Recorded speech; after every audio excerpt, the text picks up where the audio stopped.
بسم اللہ الرحمن الرحیم الحمد للہ رب العالمین الصلاۃ والسلام علیک یا رسول اللہ وعلی آلک وصحابک یا حبیب اللہ الصلاۃ والسلام علیک یا نبی اللہ وعلی آلک وصحابک یا نور اللہ۔ محترم اور مکرم سامعین کرام، السلام علیکم ورحمۃ اللہ وبرکاتہ۔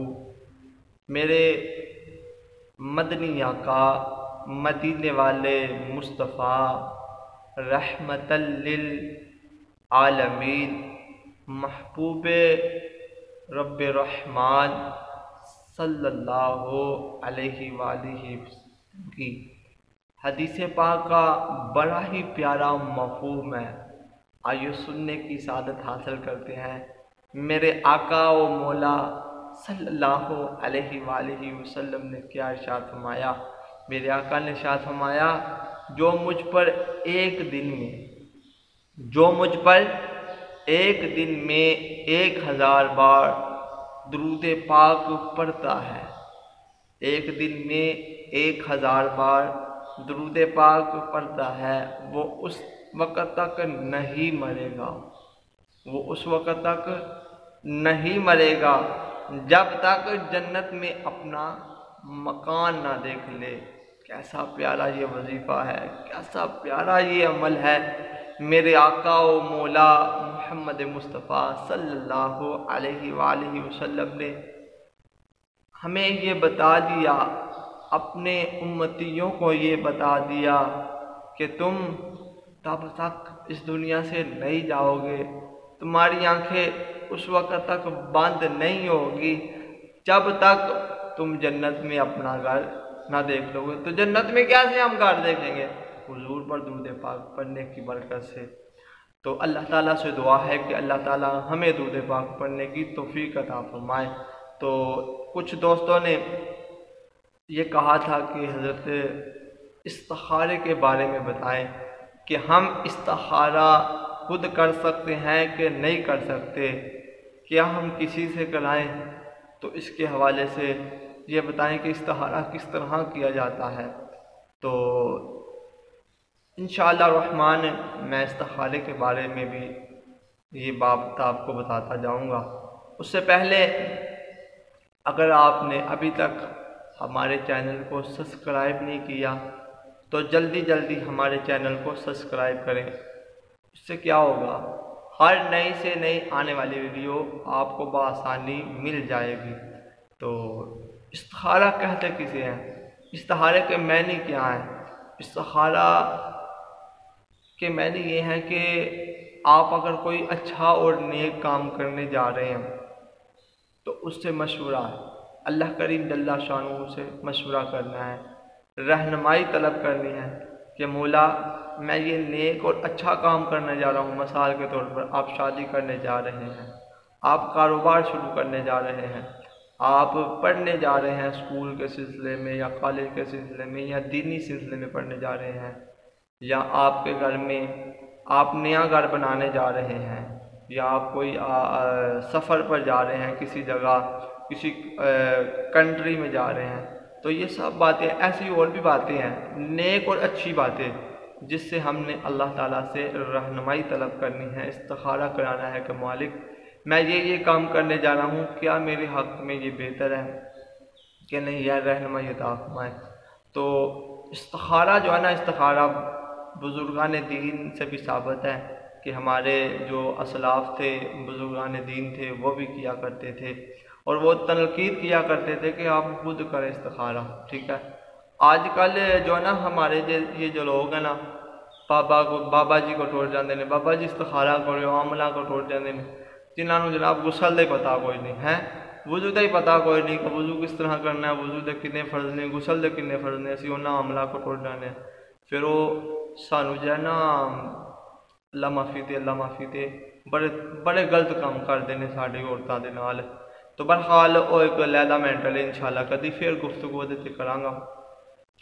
استخارہ پانی سے بھی ہو جاتا ہے، استخارہ تسبیح سے بھی ہو جاتا ہے، استخارہ سونے سے بھی ہو جاتا ہے، سونے کے بعد جو ہے نا استخارہ ہو جاتا ہے۔ تو انشاءاللہ آج جو ہم استخارہ سیکھیں گے کس طرح ہم نے کرنا ہے، وہ استخارہ ہم اس طرح کریں گے کہ جاگتے جاگتے آپ انشاءاللہ، آپ کو سونے کی ضرورت نہیں ہے، پانی کی ضرورت نہیں ہے، تسبیح کی ضرورت نہیں ہے، انشاءاللہ الرحمن آپ خود وہ استخارہ کر سکتے ہیں۔ ہاں اگر کوئی بندہ کو بزرگ کو متقی ہے، پرہیزگار ہے، اچھا بندہ ہے، آپ کی نظر میں صاحب علم ہے، تو آپ ان سے استخارہ کرا سکتے ہیں۔ تو ادروائز جنہوں نے کبھی غسل ہی نہیں نہ کیا، عید پر جو کرتے ہیں، ان سے استخارہ نہیں کرانا، آپ خود کریں۔ اس سے کیا ہوگا کہ جس طرح آپ اللہ تعالیٰ سے رو رو کے دعا مانگیں گے نا، جس درد سے، جس محبت سے، جس خلوص سے میرا رب اپنے بندے سے 70 ماہوں سے بھی زیادہ بڑھ کے پیار کرنے والا ہے، یہ حدیث پاک کا مفہوم ہے، تو پھر وہ ہماری کیوں نہیں بات سنے گا یار، سنے گا، میرا رب سننے والا ہے۔ تو آئیے پھر آپ نے استخارہ کس طرح کرنا ہے۔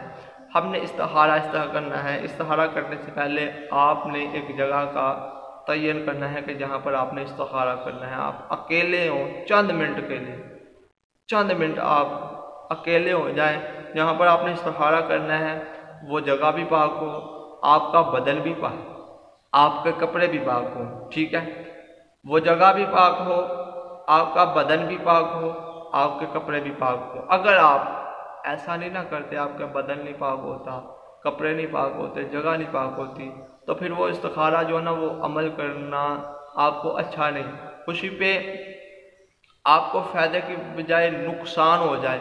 تو پھر جب بھی آپ نے استخارہ کرنا ہے، آپ نے بدن بھی پاک رکھنا ہے، کپڑے بھی، اور وہ جگہ بھی پاک رکھنی ہے، ٹھیک ہے۔ آپ نے 2 رکعت نفل پڑھنی ہے، 2 رکعت نفل حاجت کے پڑھنے ہیں۔ نفل پڑھنے کے بعد ایک دفعہ اس میں سورۃ فاتحہ اور 3 دفعہ سورۃ خلاص پڑھ لیں، قل هو اللہ احد اللہ، ہر رکعت میں 3 مرتبہ۔ جب سلام پھیر لے، سلام پھیرنے کے بعد 3 مرتبہ درود پاک، درود ابراہیم پڑھیں، اور 41 مرتبہ سورۃ فاتحہ پڑھیں۔ پھر انشاءاللہ اول آخر 3 بار درود پاک پڑھیں۔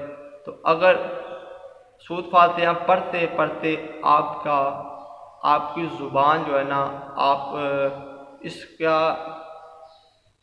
آپ کی زبان کی جو ہے نا ذائقہ بدل جائے، آپ کے منہ کا ذائقہ جب بدل جائے، تو سمجھ لیں کہ یہ کام آپ کے حق میں بہتر ہے۔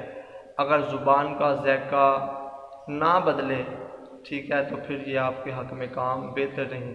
پھر بھی میں یہ بات کہوں گا کہ اس کا حال اللہ ہی جانتا ہے بہتر، کیونکہ علم غیب میرے رب کے پاس ہے یا اس کے نبی کے پاس ہے، ٹھیک ہے۔ پھر بھی اللہ ہی بہتر جانتا ہے۔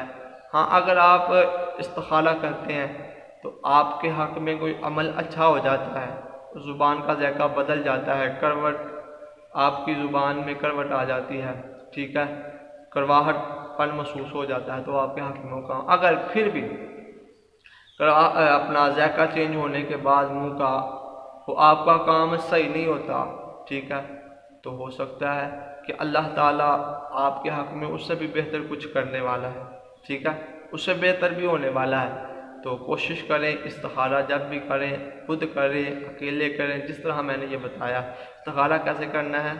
2 رکعت نفل حاجت کے پڑھنے ہیں، اس کے بعد اول درود پاک پڑھنے کے بعد 41 مرتبہ سورۃ فاتحہ الحمدللہ رب العالمین یہ پوری پڑھنی ہے 41 مرتبہ، ٹھیک ہے۔ اور اگر آپ کے منہ کا ذائقہ چینج ہو جائے، کڑوا پن آ جائے آپ کے منہ میں، تو سمجھ لیں کہ یہ آپ کے حق میں کام بہتر ہے، اچھا ہے۔ اگر کڑوا پن محسوس نہ ہو تو یہ آپ کے حق میں کام بہتر نہیں ہے۔ اللہ تعالیٰ سے دعا ہے کہ اللہ کریم جل شانہ مسلمانوں کی تمام بیماریاں، پریشانیوں کو دور فرمائے۔ پاکستان زندہ باد۔ السلام علیکم ورحمۃ اللہ۔